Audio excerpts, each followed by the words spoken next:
everyone. My name is Rafal, and I would like to welcome everyone to my podcast. Today, I have a very special guest, someone who I know for almost 2 decades, amazing photographer out of Calgary, but now he lives in Hungary, Budapest.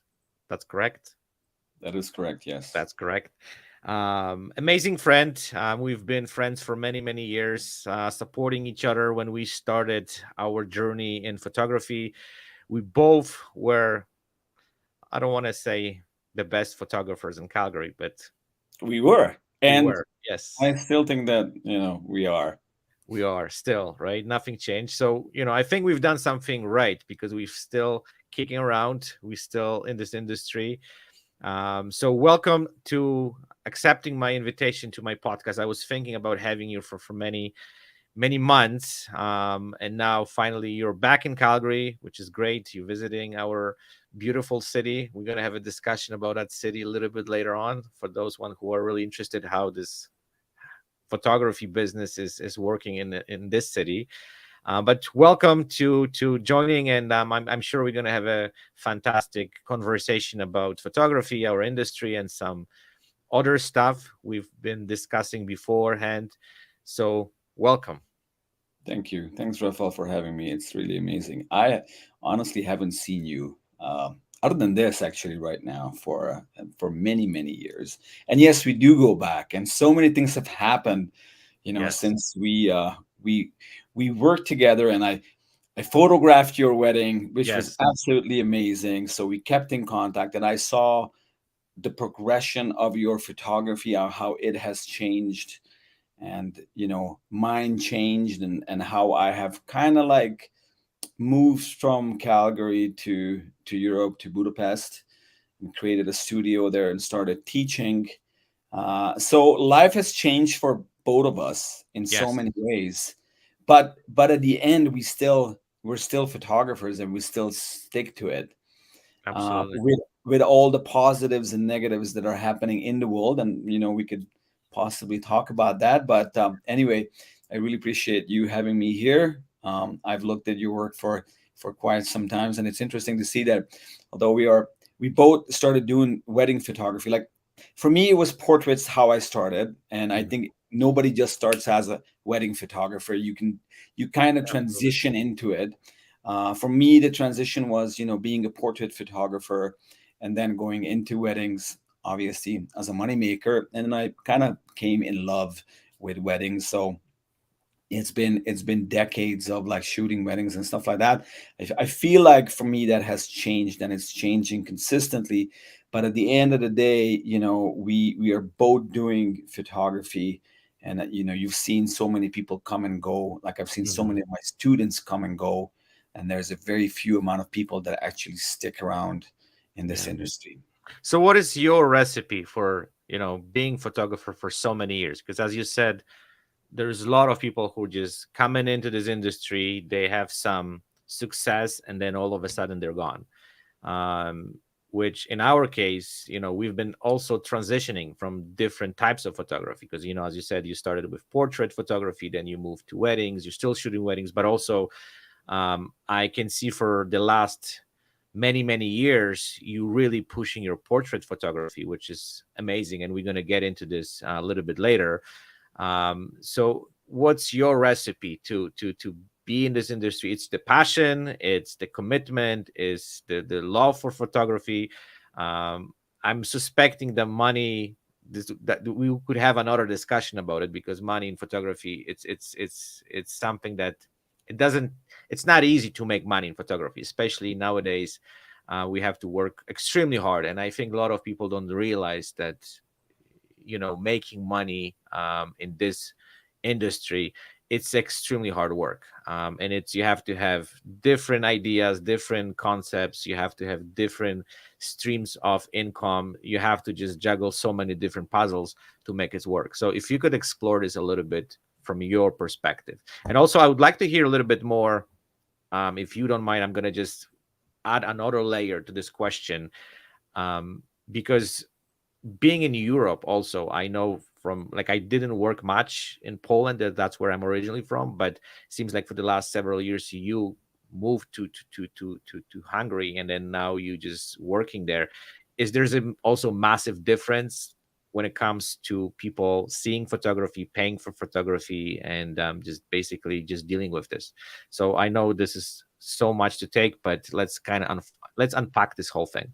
Okay, I'll try to go layer by layer. So answering your question is like, what is my recipe for being in this industry for so long? Well, I got to go back to the very start. I did not want to become a photographer. Mhm. I didn't know much about photography. I always looked at photography as something more of a hobby Mhm. for very artistic people. Like I always go like, if when I looked at some photographs, I thought it was one of those guys that are like, don't ever shower. That has a Mhm. studio. They're like totally crazy, got big hair, and they create these amazing, works of art, just like, painters do. And very, very artistic people. Of course, I started experimenting with photography when I was younger, but back in the day, it was all film, which I still love today. I don't do it as much, but I still admire film photography, and I think it has given me a very, very good head start, in terms of being with all I other. didn't get that. Could you try again? I'm sorry, my Siri just kicked in. Okay. It's okay. Siri, just move off right now. Um, I'm not sure why it's clicking on. I hope it's not coming back. Anyway, um, the thing is, as I said, like photography for me was always more like a hobby and a passion. Then it stopped for so many years, and it kicked in when I came to Calgary back in 1997. That was the first time in Canada for me. And my girlfriend back then, who then we got married and made a family, have two kids, decided that she wanted to stay here. So I came in 1997 first, and in 1999 I stayed. We got married, and kind of made Calgary or Canada our home. Mhm. I felt like there was such a big shift and change in my life that I had to do something to kind of calm myself down. So how some people would go like, okay, well, I'm stressed, I'll go and drink, or I'll smoke a cigarette. For me, that wasn't the thing. I had to do something else.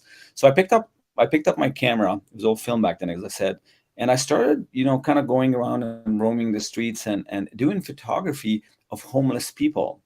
So my Mhm. connection as a portrait photographer, started as such as, going around, but not in the way of like, oh, I just put a 70 to 200 long lens on my camera and I'll shoot across the street. I wanted to go and talk to those people before I took the photos. First of all, ask permission if, I can, engage with Mhm. them, and do some photography. But, maybe Calgary being so cold, at many times of the year, offer them a hot drink, hot food, maybe some money here and there, and then make that connection. And that's how my portrait photography started.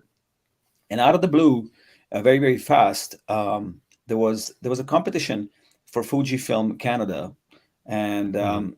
and one of the requirements was like, if you're going to enter this competition, then you should shoot on Fujifilm. So I had a bunch of shots of Mr. Alexander, who was my very famous homeless person, and Mhm. actually he made me famous, so I'm incredibly grateful for him. And we connected a few times. I did a couple of really cool portraits of him. And what happened was, I sent in a couple of the negatives. Actually, it was one negative of Mr. Alexander. And very, very soon I was contacted by Fujifilm saying that, hey, I'm in the top 10. So be ready to send us the negative. That's your proof that you used Fujifilm for this competition. And then I got through all the rounds, and I made it to top three. And then a week later, they called me, hey, you know what? We just wanted to congratulate you because you won the Portrait Photography Awards in Canada by Fujifilm. And this was fully amateur. Like, I was like, oh my God, like this is not even happening. So anyway, it was a big competition. You got a bunch of film. It was so funny because back then, the irony to my photography was like I was so um, low on cash that I couldn't even buy Mhm. film for my camera. And then you're named Portrait Photographer of the Year by Fujifilm. And of course, after I won the awards, they sent me a bunch of film, and I got a big camera. It was a massive, massive win. So that kind of put me into that perspective within the family as well. It's like, hey, maybe you should do this. Maybe you're good at this. So I started moving on, and then and quickly I got into like shooting couples and weddings and stuff like that. And Hmm. then a year later or two, I can't remember exactly, but I won the wedding awards as well within Fujifilm. Again, that was still with film. So Hmm. that was my start in photography. And again, it wasn't intentional. It was more of a hobby that I wanted to do. And then, of course, it spiraled with that. And I realized that, you know what, you can make really good money in wedding photography. But the portraits has always, that always stay there. Like, everything that I do in terms of wedding photography or anything else, the basis of it is always portrait photography. So human oriented, Hmm. as I But don't you always think, say. um, well, because we've both went through like similar experiences when it comes to shooting portraits and weddings. I found, and this is like one of the biggest thing, I love portraits and headshots because then you work with people on very personal level, right? While weddings, it's just not all the time, but most of the time, it's just a gong show, right? You're just running after couples, running after going through the day and try to make best out of it, and it's just always like there's no time to like at least that was for me. There's no kind of connection. You're just shooting the day, right? Like you're just capturing what's happening. While with the portraits, you have to talk to these people, you have to know them a little bit better, you have to find some kind of connection, and that's what always kind of draw me to portrait and headshots because it was just completely different vibe. Weddings, was a It's a great for very money. personal connection. Yeah, Yes, it's a very personal connection when you have somebody sitting absolutely. one on one in front of you, and it's not like, as you've mentioned, wedding photography. And I remember this. Um, Wedding photography was very exclusive. Like if you were good at weddings, then you got hired and you made a very, very good income. And I did Hmm. that for, like, I would say, well, I mean, I've been in this industry for like 25 years. So like I would say like 22, 23 years for sure. Well over 600 weddings, which is a mind-blowing amount of couples that I think back. And I enjoyed it. But back in the day, when you said you were a wedding photographer, all the other photographers who were like really good portrait photographers who did something else, you were like, oh my God, there's a wedding photographer. He's like, Hmm. whatever. Like it felt like, wedding photography was the low end of all the photography.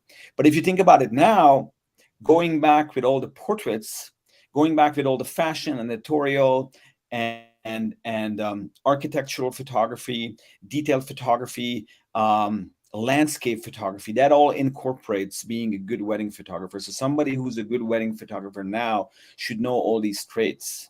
Yes. And so wedding photography has grown into, like, especially if you're really good at it, into an amazing form of art.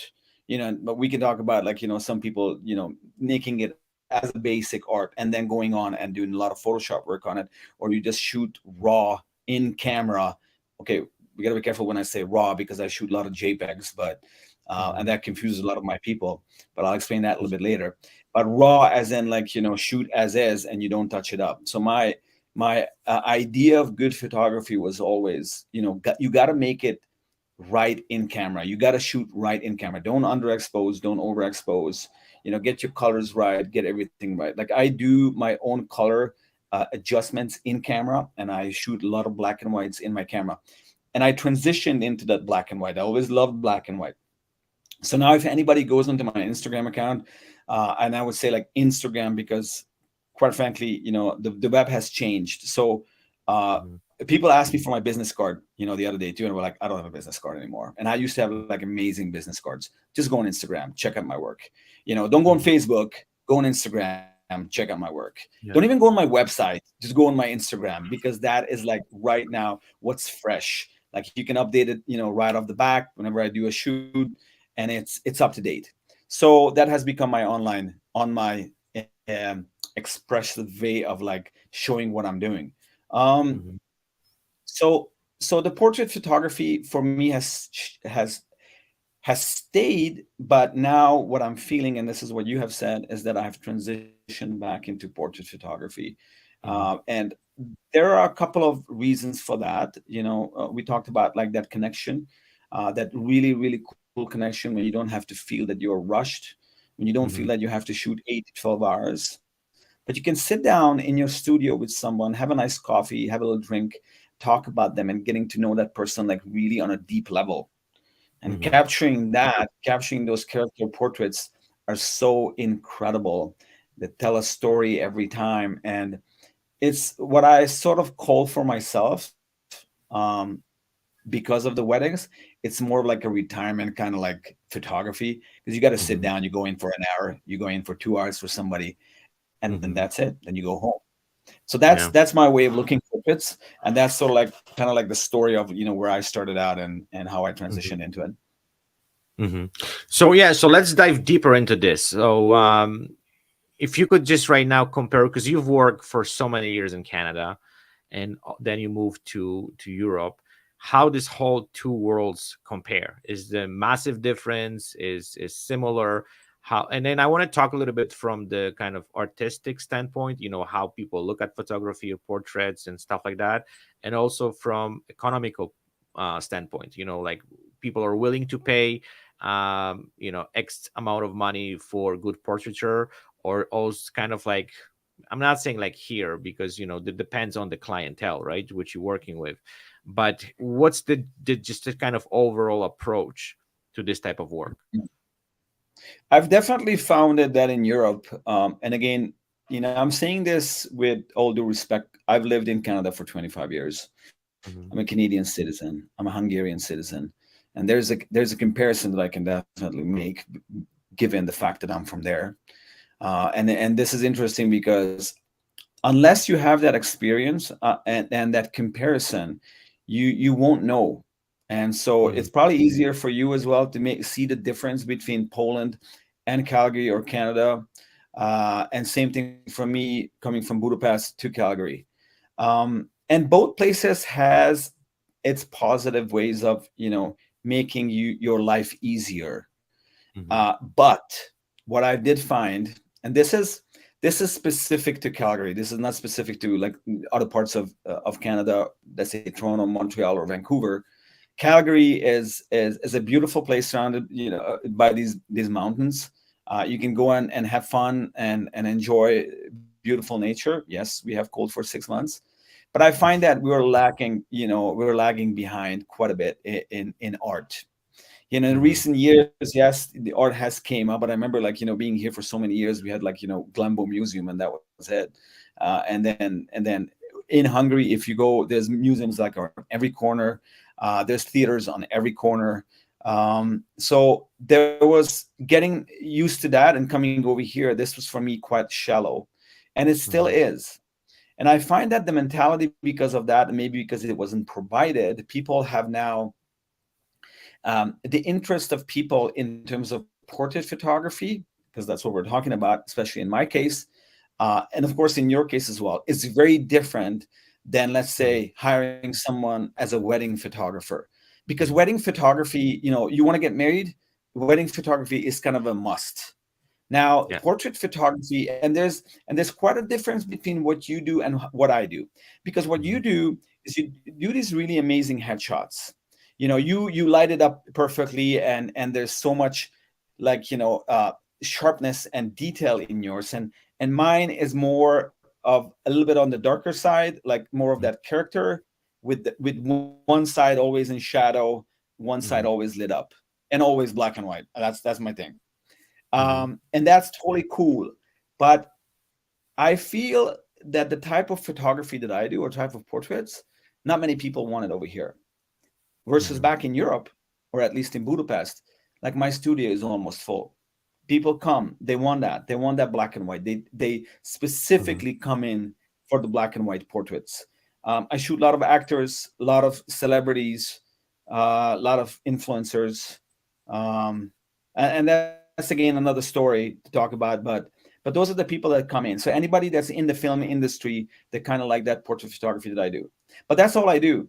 I do some editorials and I do some fashion and I teach photography, but I don't shoot weddings. I never shot Hmm. not even one wedding in Europe. Actually, no, in Europe I shot weddings, but I never shot a wedding in Budapest, Oh, and you I don't shot intend mine. to. Exactly. Oh, so there you go. So you, yes, of course, your wedding, and then I shot another wedding in England. And so yes, I've had that, but I've never pursued shooting weddings in Europe, and definitely not going to do it in the future. So the portrait photography has changed, and that's where I find that I'm able to get in the type of people that I want to get the people into my studio, the one that likes those black and whites. And there's an important thing here to talk about. Like, everybody has a very redefined style. Like they Mhm. have that style that's theirs. Like, when you listen to a musician, like, oh, I know that's Sting, that's Bee Gees, that's like Michael Jackson. You know the beats. Same thing with photographers. Like, I've never put, like, any kind of like watermark or logos on my pictures. People knew, oh, that's an Andras. People Mhm. knew, oh, that's a Rafal. That's like, that's somebody else. And I think that's where everybody wants to go and reach to. Mhm. But it's that really defined style that you are known for. Mhm. Pushing the black and whites. Like, somebody comes into my studio. Hey, did you look at my work? You know that I do black and white. Yes, that's exactly why I'm coming to you. I'm an Mhm. actor. I want to get into these movies. I'm getting those headshots. I want to come to you and want to see you. So here in Calgary, I find that I'm lacking that.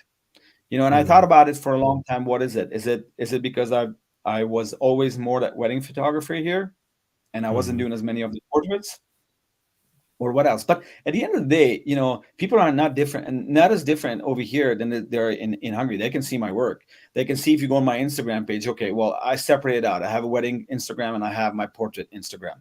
So when you go on my portrait Instagram, and there's tons of films over here, you see what I'm doing. But I still find Mhm. that there's a lack of interest in Calgary in terms of art. And quite frankly, people say, like, well, why don't you go out and shoot some landscapes? Well, landscapes are not for me. Yeah, I'll go and do a couple of landscapes here and there. Maybe I'll include somebody in the landscape itself. But, typically my type of photography, what I've always said is, like, it's a very personal thing. So if you come here and say, like, let's say I'm going to bring my grandmother or my grandfather to Andras, and then I'm going to blow that up and I'm going to put it up on the wall. Now that is perfect. People usually don't just, have pictures of them and then blow it on the wall. They'll use it for a purpose, just like your headshots. They'll use Mhm. it to get more work, to advertise themselves. So yes, I do have a lot of artistic work that's around my house over here. But those are through my travels.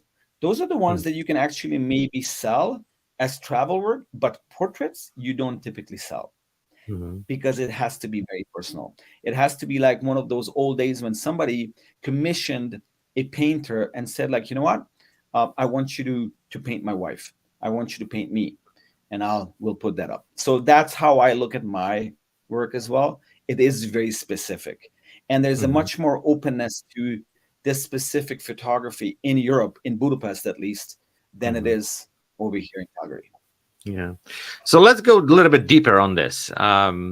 So what do you think? How? And I know, like, we're gonna just go a little bit draft a little bit off the topic, but what do you think about how today technology is impacting our work? Because we both know nowadays, people doing selfies, people using filters, people doing all those crazy stuff to create images. And then back in the days, as you probably know, having a photographer for a wedding or portrait, it was a luxury. Nowadays, I think it's not what it used to be, but still I think that a lot of people, they don't really kind of want to have something a little bit higher quality. They more depend on cheap selfie, or using filters, or doing stuff on their own.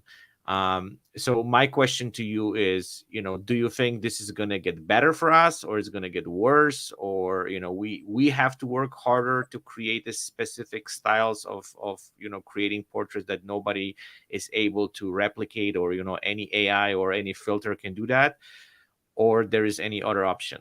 What do you think? Well, I'm saying this with, caution right now, because Mhm. we all see, how technology has advanced with, AI. Mhm. AI design, AI photography, AI, like, I sit in front of my computer and I put in, like, a bunch of words, and then and then now I get an image. And I started playing with that. I started playing with Midjourney.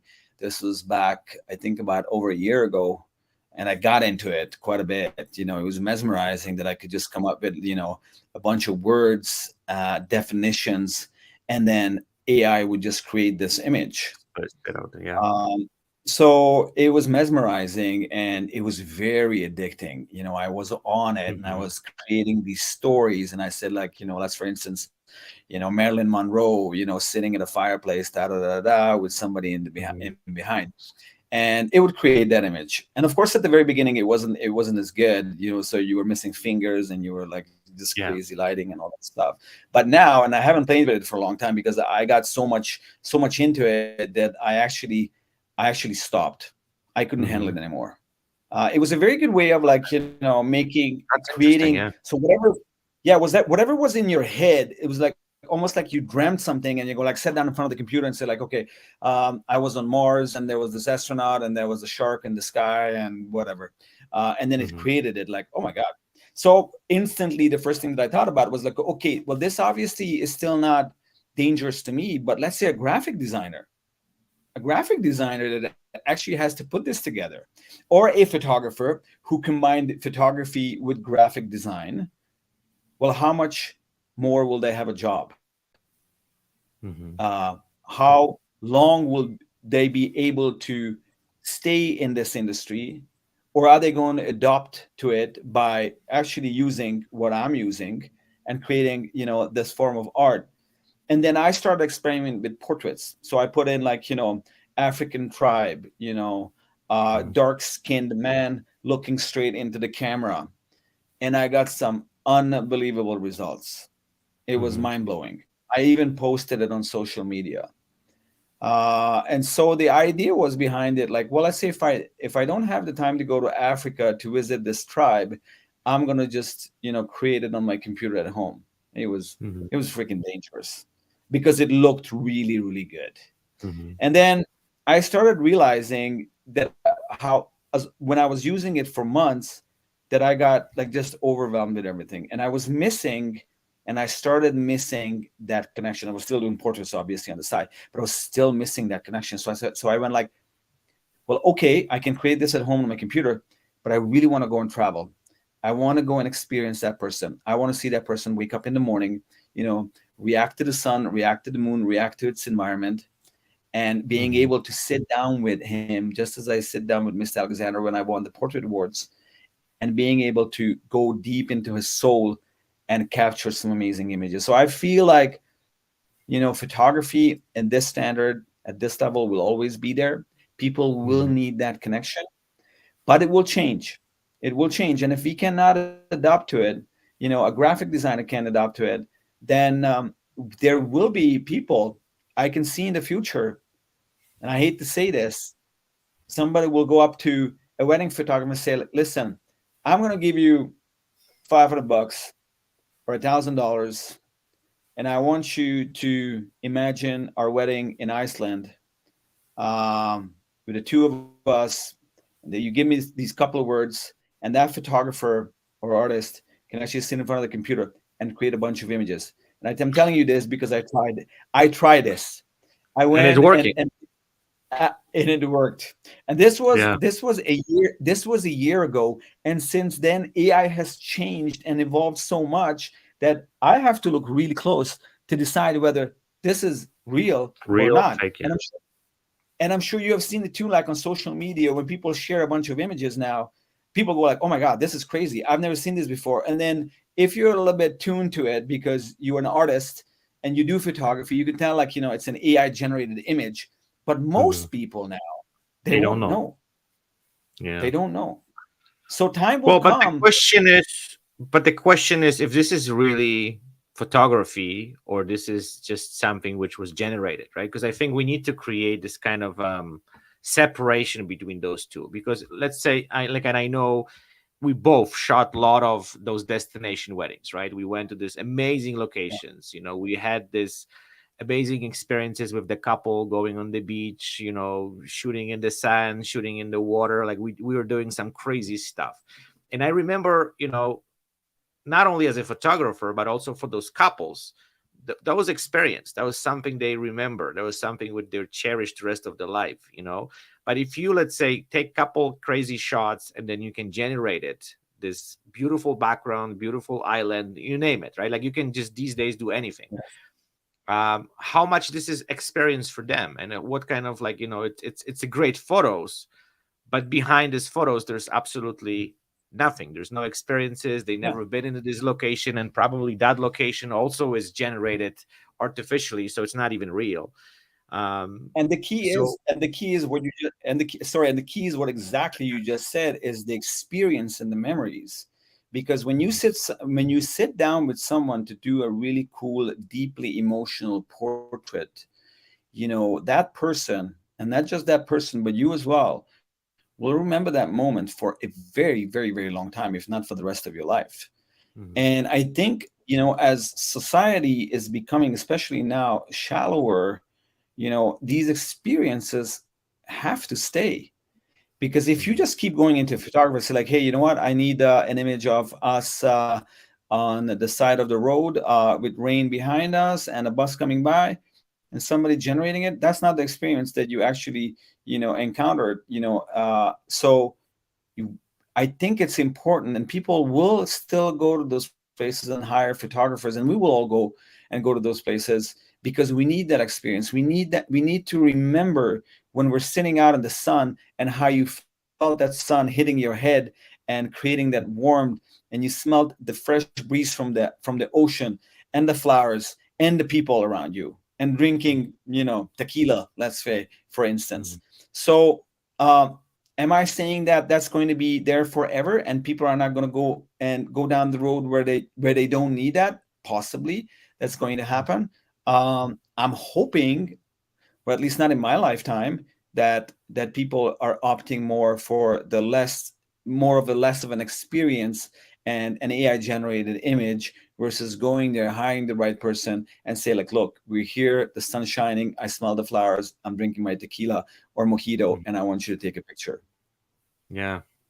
Well, we're getting into this, and I know this is something extremely new to us, right? And I think a lot of us, they don't even know how to cope with this. And then the one thing what I want to point it out, which you mentioned, and I think this is also hit me really hard, because I've been playing with my work, and using AI to generating clothing, backgrounds, you name it, and was and got to the point that it was so addicting that I could sit for hours and just, changing things, and this AI was just spitting new things, and even though we're great, but at the same time, like as a photographer, I'm just like, I'm not really creating stuff. Like I'm not trying to, I don't know, expand my creativity, expand, my knowledge about working with people. It was more about clicking the button and getting new results.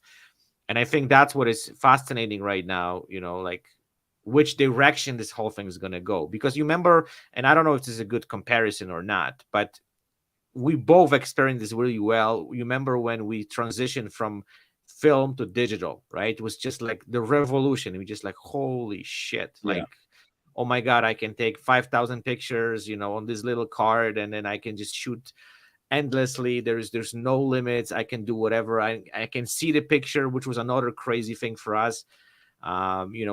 Especially for everybody who's coming from the film era. And I think a lot of us, they got just so excited, but with the time we just kind of like accustomed to this whole thing, and we just understood the process, understand how this whole thing works, and now we look at it completely different way. And I'm just like wondering if this new AI and the new technology, we're just kind of like coming in so quickly, it's going to be kind of the same thing, or it's going to be completely different, going to take us to completely different place. What do you think about that?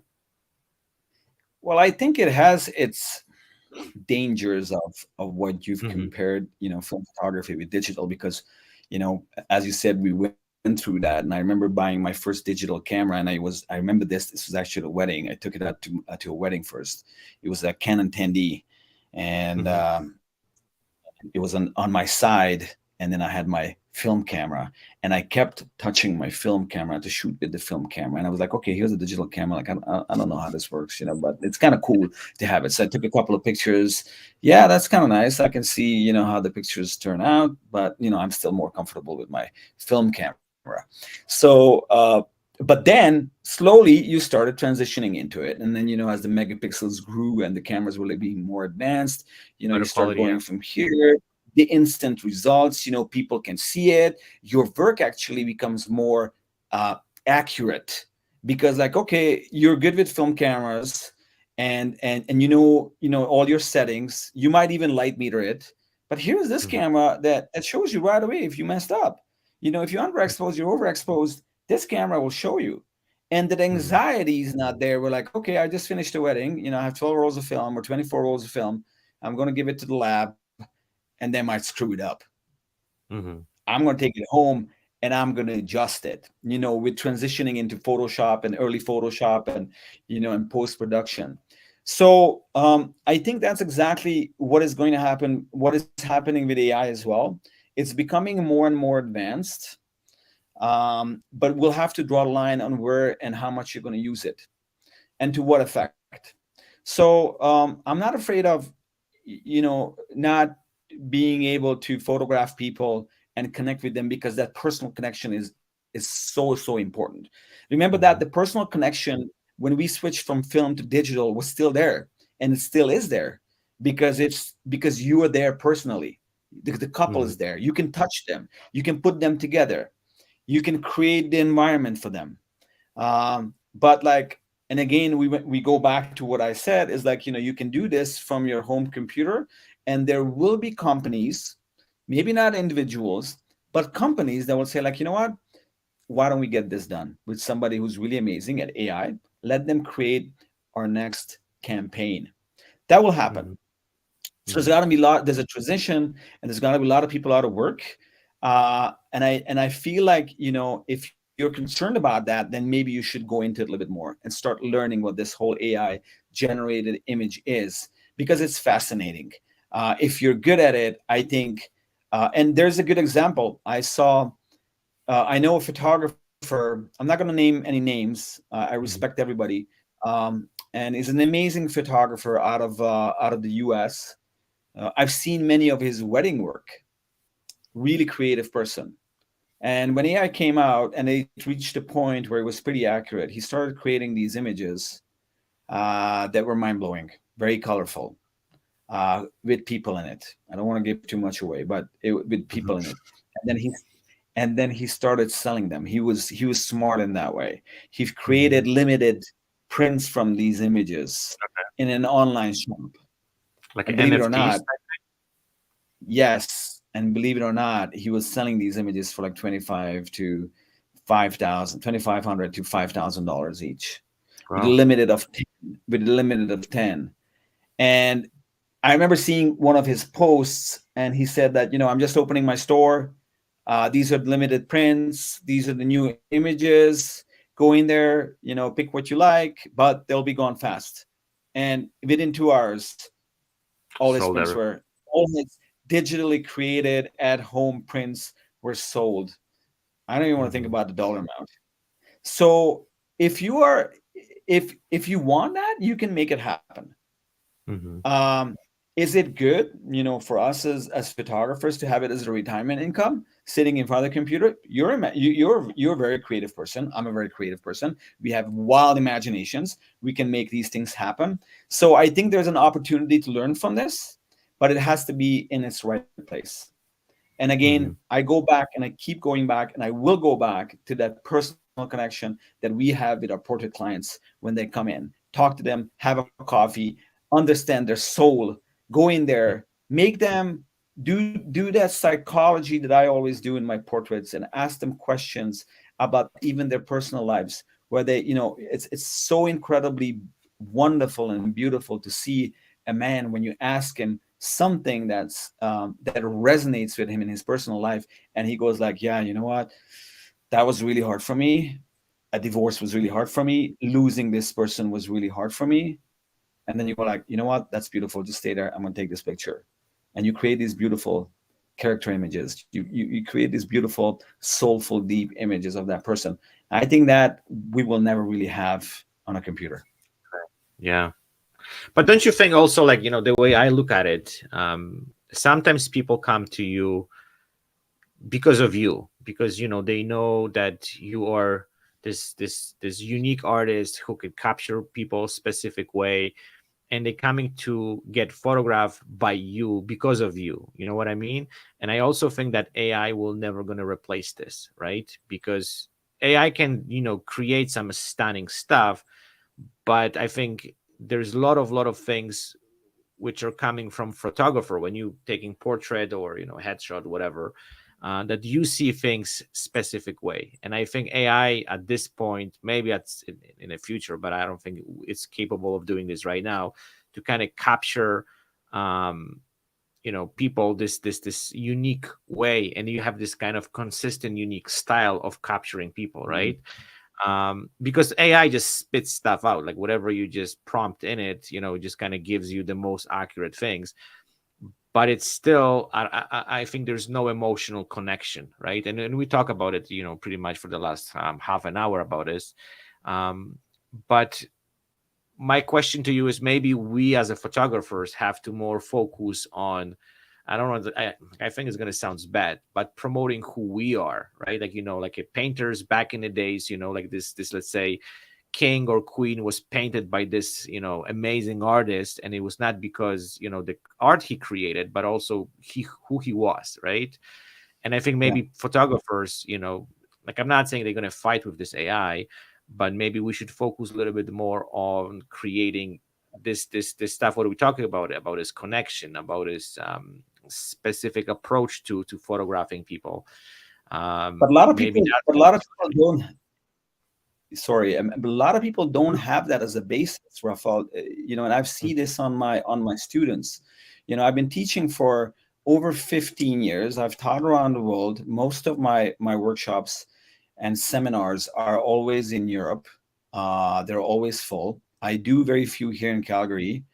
Unfortunately, I find the lack of interest in it. I'm not sure why that is. That's still something that needs to be, like, understood. But in Hungary, the workshops that ever I come up with, like a portrait workshop, they're always full. So I find one thing that's really missing for most people is that real close connection in understanding human psychology and a human spirit. Um, and that's where I do feel that AI will be lacking. But Mhm. a photographer could, or an artist could, obviously define a style of it in AI that Mhm. with the significant prompts that he or she puts in will generate those images. And it's the same way that I transitioned into being a portrait photographer and understanding human psychology. I teach that always, like, what's important in a good portrait. It's not like, how to use the camera and you're sitting next to a light or an artificial light and you're creating these amazing images. That's fine. There's a million ways of doing portrait photography, and that's why it's beautiful. Everybody has sort of like a defined style, or you're trying to find your defined style as a newcomer into an industry. But for me, the psychology was always an important part. And also, as I always said, like, human sculpting for me, like, when you go there, you touch that person and you actually sculpt it in front of the camera. Because if somebody comes in to my studio in Budapest, I don't expect you to know what to do. My part as a photographer is also be, at least in my mind, a psychologist to you, because I want to Mhm. tap into your soul. I want to know your story.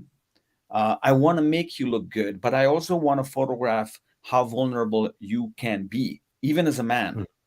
And then if somebody, and I show this to my students, in my studio, I have a specific way of positioning certain um, chairs where people can sit down. And I position it in a way when somebody comes in and I sit down in front of them, they'll sit exactly in that position where I want them to be. And the first thing that people do is they'll sit down in a way that it's comfortable for them. And you know this, when you're Mhm. standing next to somebody, you may lean over to the wall, you might put up your hands like this. and you may cross your legs, and that could be a comfortable position. When you're sitting down a certain way, you don't sit down in a way that you feel awkward, because that doesn't look good, and it kind of makes you look stupid as well. So Mm-hmm. you always sit down and stand next to someone which is comfortable, and that's my starting point. And then we go into a little bit of the talks and getting to understand you. So I find that a lot of the photographers today that haven't gone into this and understood this specifically will just go and get a picture done with someone that comes into their studio, but there's Mm-hmm. nothing really behind it. And I think the most significant thing for me is when someone, before leaving the studio, comes up to you and says, like, you know what, that was an incredible experience. Mm-hmm. That was such a soulful, mindful, incredible experience. And there are many different experiences that you can have. You can go to the dentist office and have an Yeah, experience yeah, that you might not sure. like, right?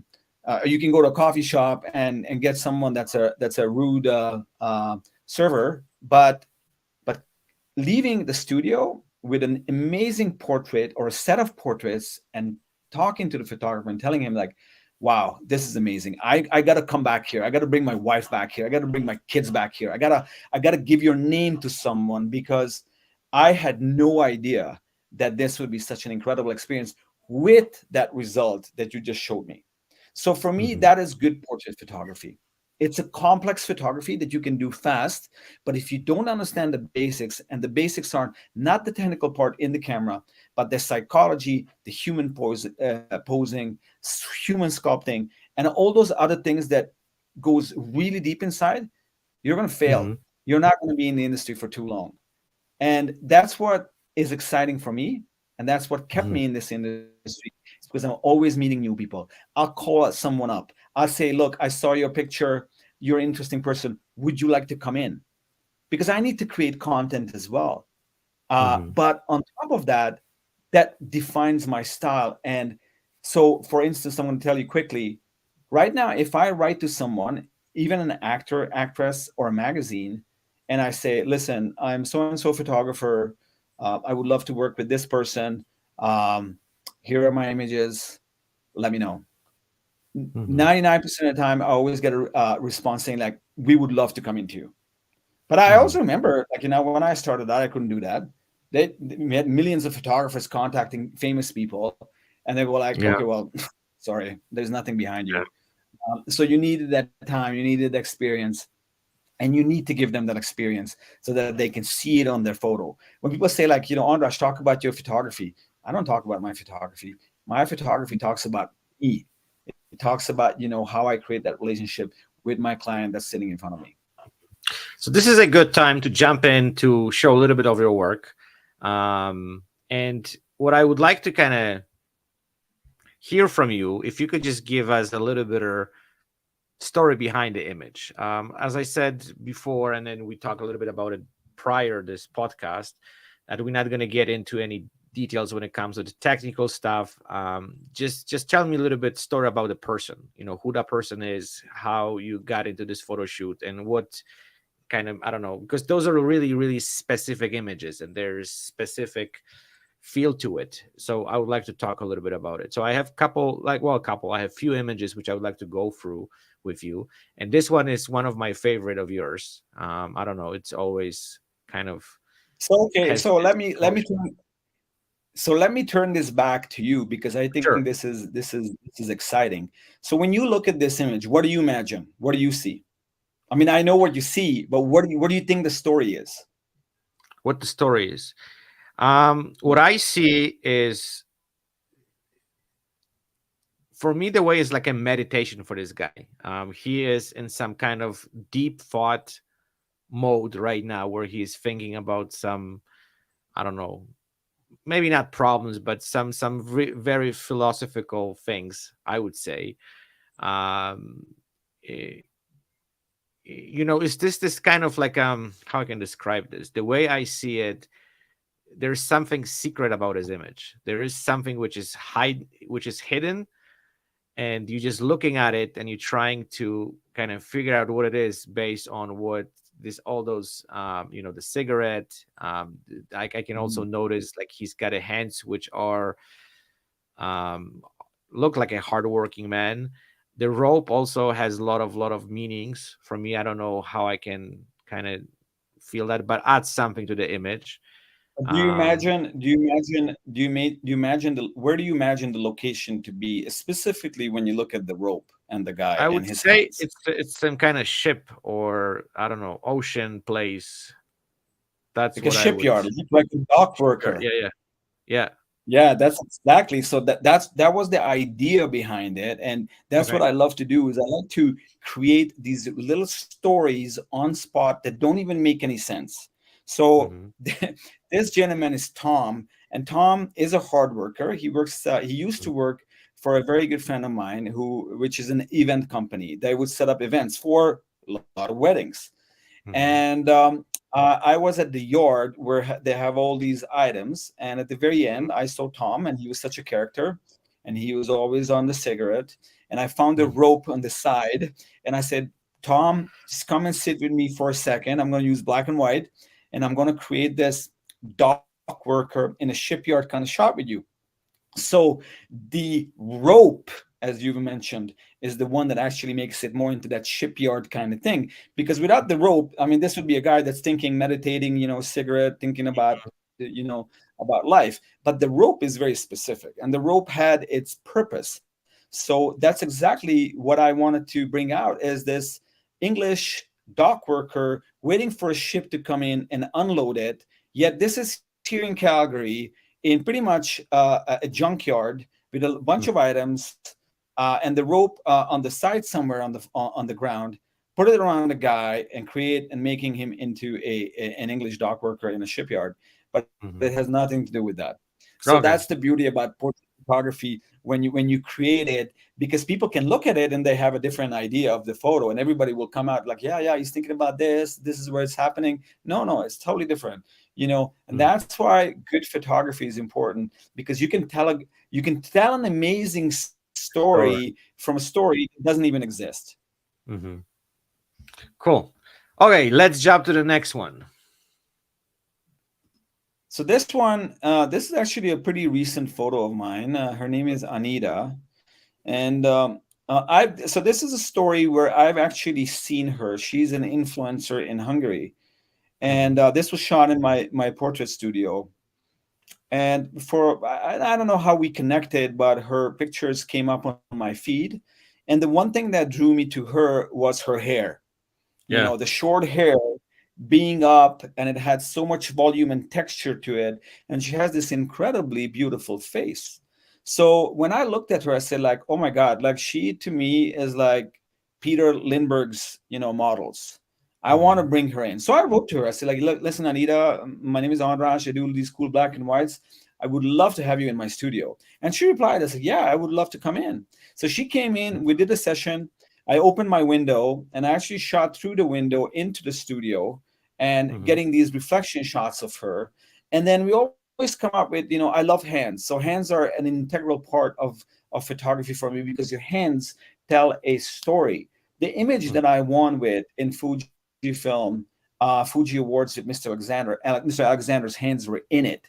And Mm-hmm. his face did tell a story, but his hands told an even bigger story. So hands Mm-hmm. are important to be in the photo. And she had beautiful hands. She had these beautiful eyes. I got an amazing, haircut, and I just had to play with it and use my black and white images to create this cool portrait. Cool. Really nice. I really love that image. Thank you. So this guy here, he's a really good friend of mine. We became friends a couple of years ago, and he's actually one of my students. I did some mentorship for him, and then we became really good friends. He became a really really good photographer. He does Mm-hmm. really cool night photography with the Mm-hmm. my old Leica camera that he bought from me because I sold it. But that's Oh another wow. story. I did rebuy a Leica camera recently. But I love Tom. He's such a character.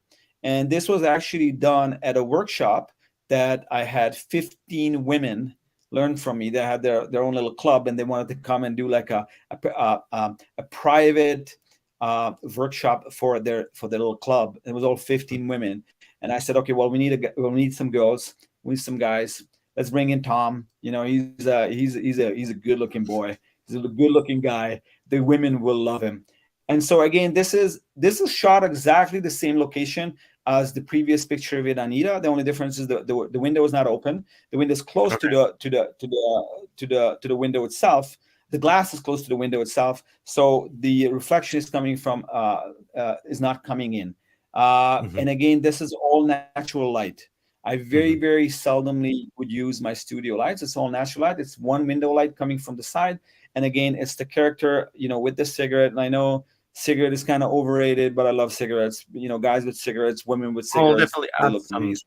character, right? So I will always use cigarettes. I don't care what you think about it.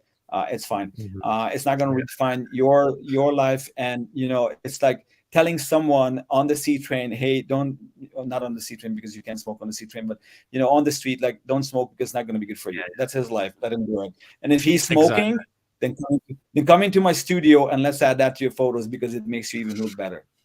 Yeah. Okay, let's jump into this amazing shot. So this gentleman, he's a very famous Hungarian actor. Hmm. And I would define him because obviously a lot of people don't know him outside of Hungary. Hmm. And he's an incredible character, but when you listen to him talk, it's like listening to Morgan Freeman. Oh When I wow. say Morgan Freeman, Morgan Freeman's voice, like that's in your ear. That's how he sounds. Not like Morgan Freeman, but he has a very specific, Specific sound. really deep tone to his voice. And even if you hear like one word from him, that's him. Hmm. So that defines him. And this was shot actually on a film set that was directed by a very good friend of mine. And she always asked me to do the stills photography. So what I do is I would go up to the actors. We need the photos, but I shoot a lot of personal stuff on film sets. That's why I love it, because I'm able to go in and grab the actors and say, like, look, I want you to come out with me. I want to create this amazing portrait. I use really cool portrait lenses. I'm the Sigma ambassador in Hungary. So I have this Hmm. 85 millimeter, which is one of my favorites, my 50 millimeter 1.4, my 105 1.4. And I create these really, really cool portraits. And these are done like in a mere of seconds. Hmm. I don't plan it out. I come out, I look at the light, I turn the person specifically towards the light, or having the light behind him, making sure that I'm looking at the exposure and looking at the background. I need to have something that's darker so I can overexpose the image. Anyway, it's technical stuff. I explain that when I do my workshops. But this, again, it's a typical one. Lunchtime, I grab him, come out, let's do a couple of shots. And I'm not kidding you. This is done like within a minute, and then we're done. Yeah. That's yeah. I think the emotions. It's just yeah, I love amazing it. shot. Thank Okay, you. so let's go to some more creative stuff. This So one was this kind of one is interesting because it's caught my attention because I didn't know it's a man or it's a woman, and you have to just really closely look into this. this But is a this is a guy. Yeah, this is a yeah, guy, and he's I get so the interesting part is, like, when people start seeing your work, I have a lot of contacts that are coming in. I got contacted by this amazing male model agency in Hungary, saying that mhm, they would love to work with me. And again, I briefly mentioned that I also like to create content. mhm, And the male model agency, the specifically male model agency has amazing models that actually do runways in Milan, Rome, all over the place. These guys work for Prada and Gucci. So I get these really cool models that I can use pretty much at any time, at any leisure. So I got one of the models coming into the studio, and this was, I think, at the very beginning of me using these specific lights, these cutouts that I wanted to create.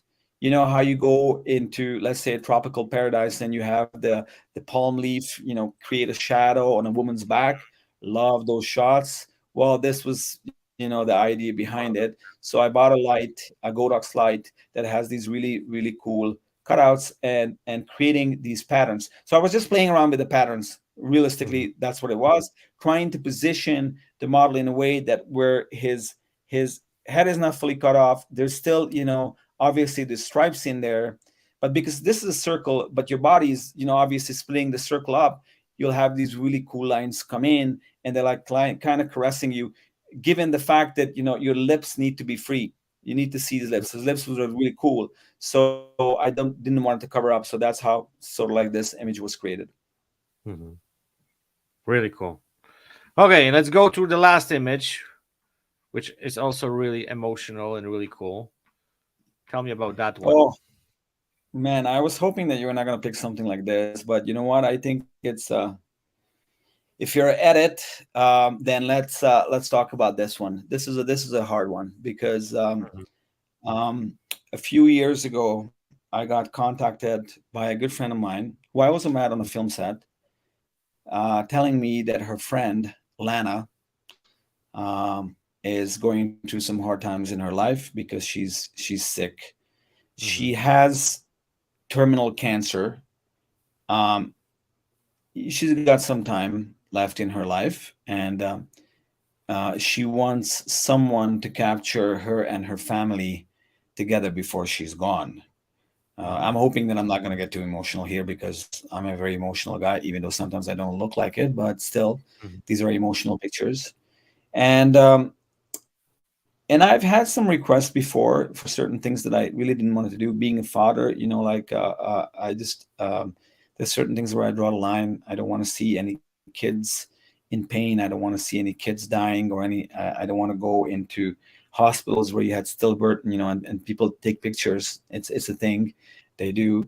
So, but she asked me, very nicely, and I said, okay, listen.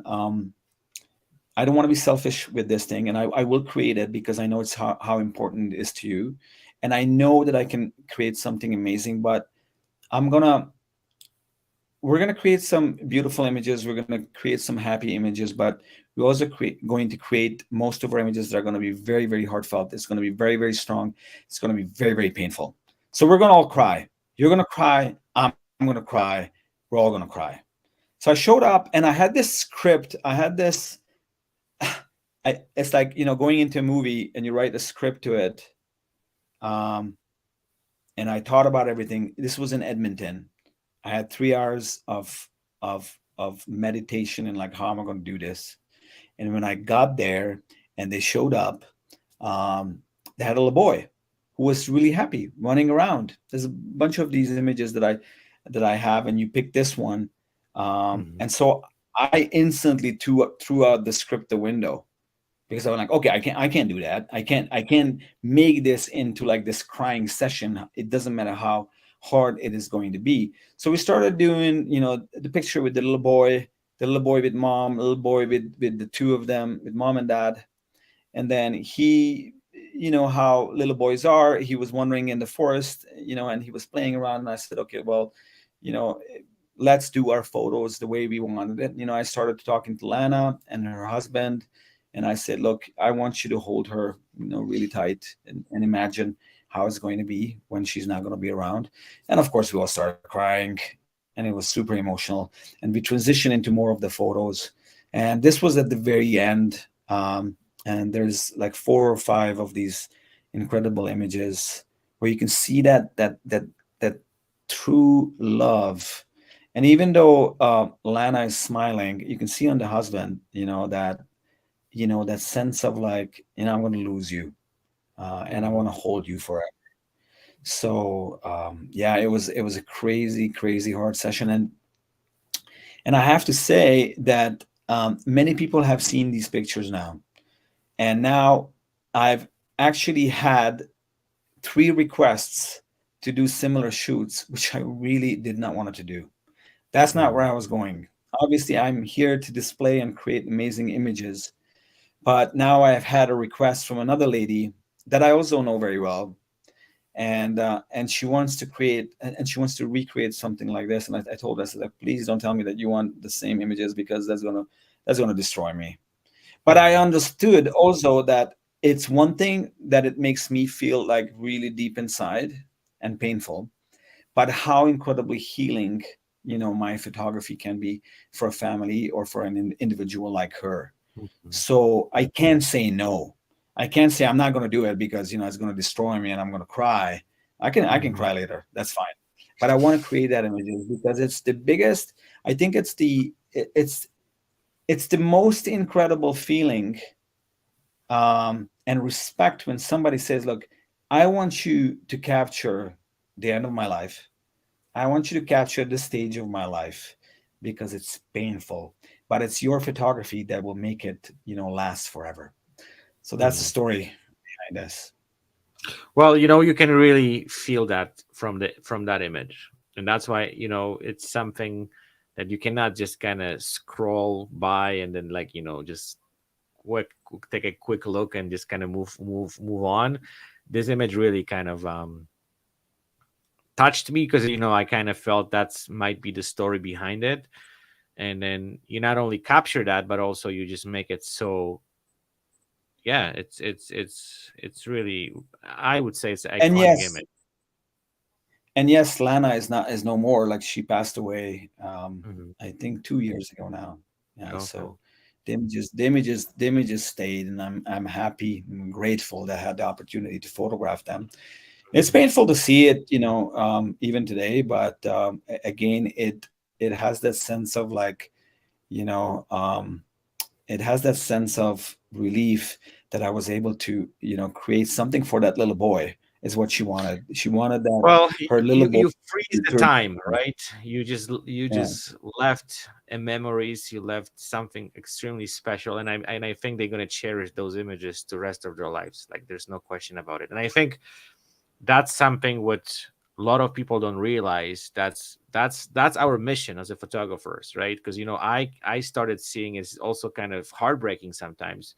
The weddings I shot, I had this story actually recently which also kind of broke my heart, that they used one of the images from the wedding for the guy's funeral. So he passed away, he got a mhm, cancer, and I did this one shot where he's just like waiting for the bride, and I don't know why they used that image, but they used for the final thing.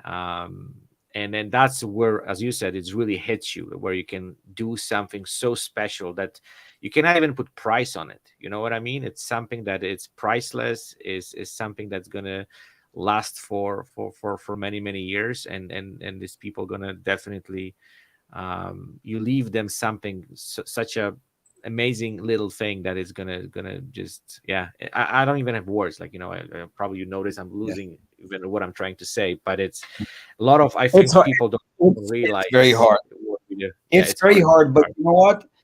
It's very hard, but this is what defines a good portrait photographer, or a photographer of that matter. And I think, this is, if I go back to AI, would you be able to recreate this with AI? Yes, possibly you could, but would you be able to recreate that feeling, that experience you had? No, you would never do No, that. You can never do no. that. It will never give you that sense of like that feeling. So there is this incredible sense of power in good portrait photography because it can heal, and it Hmm. stands the test of time. An image that you and me create or have created, down the road, when we are not going to be around, that's still going to be there. And I think Yeah. this is what's super exciting about good portrait photography, because that image that you create of grandmother or grandfather, or that son, that girl, that whatever, that feeling, that's still on the wall long time before you're gone, and long after before you're gone, um, Hmm. you have left something on in this world that's not just a memory of you, but something that people Hmm. can look at and touch. That's like, looking at a great painter's work. I go like, oh my god, that's beautiful, that's incredible. Same thing. So it's an incredibly good feeling to be a good Yeah, portrait photographer. absolutely. Okay, so the last thing, you have a workshop coming in Calgary. If you could just share some of the details. I know you have some spots left, so everyone who's watching this and is interested to take a part of it, I highly recommend it. I think they can learn not only about the technical stuff, but way more than that. And I think you have amazing experiences. You've been in this industry for almost, what, 2.5 decades. So there's a lot of things you bringing to the table. So if you could just tell me a little bit more about what it's coming up.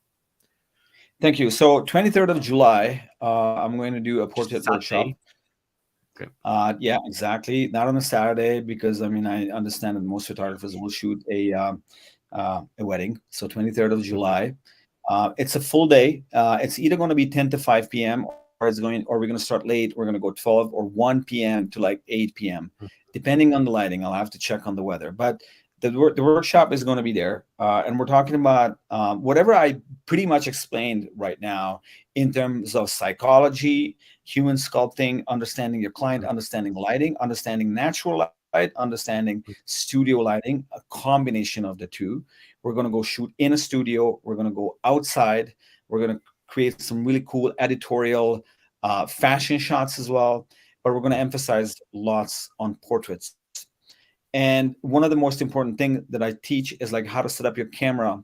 And when we're talking about like, these cameras, they're absolutely amazing. They're an amazing feat of technical equipment. But do you need all of that? Obviously not. There's three things that you really need: is your shutter speed, your aperture, and your ISO. Combining these three, you can create some really cool images. But a lot of people don't understand there's a couple of things that you can actually do in camera, such as setting up your color, um, setting up your black and white, how to create amazing black and white photography in camera. If you ask any of my students in the past, I got them used to creating black and white images. I turn people around and they start shooting black and white. And there's a big difference between shooting color and turning that into black and white, or shooting black and white and maybe doing a little bit of, after work, like adding grain in post-production. So that's what I emphasize on: psychology, human sculpting, a bit of technical studio stuff, and then how to set up your camera and use the right lenses. So basically, you walk away from this workshop with a wealth of knowledge and confidence in how you're actually going to use your images, and what kind of images you get. Because most of my images that I shoot are in JPEG, not in RAW. I don't believe Mhm. in post-production too much after work. Yes, there's a couple of things that you can do, skin flaws and all those, but you got to get it right in camera. So these are the couple of things that I teach. It's very compact. You get a headache by the end of the day, I can guarantee you. But when you come to use it many, many times, it actually evens out, and you remember, oh, this is what Andras did. This is how he set up his camera. So 23rd of July, if someone is interested, it's a rare opportunity that I'm doing this. I did one last year, but I do all my workshops in Europe. I'm Mhm. here for the summer till the end of August, so I decided to do one, see if there's an interest. Hopefully, we'll have a couple of people sign up. I have right now a few people. Mhm. And you can pretty much find the information on Instagram, or Yeah, you can we'll send link me everything to or you this can send me podcast a so message people and can get it. I can explain it to you. For sure. Perfect. Thank you, Andres, for amazing chat. I think we touched so many different things. We went deep on some of those topics, which I'm really grateful. And then it's amazing to see you again and catch up a little bit. Especially as I said, we know each other for a couple of decades. And Yes, cool, you're back in Calgary for at least a while. absolutely. I'll be here. And you know what? I'm incredibly grateful. Thank you for inviting me. That's really cool of you. And it was super nice seeing you as well. Absolutely. Okay. All See you, right. everyone. Thanks, guys. Take care.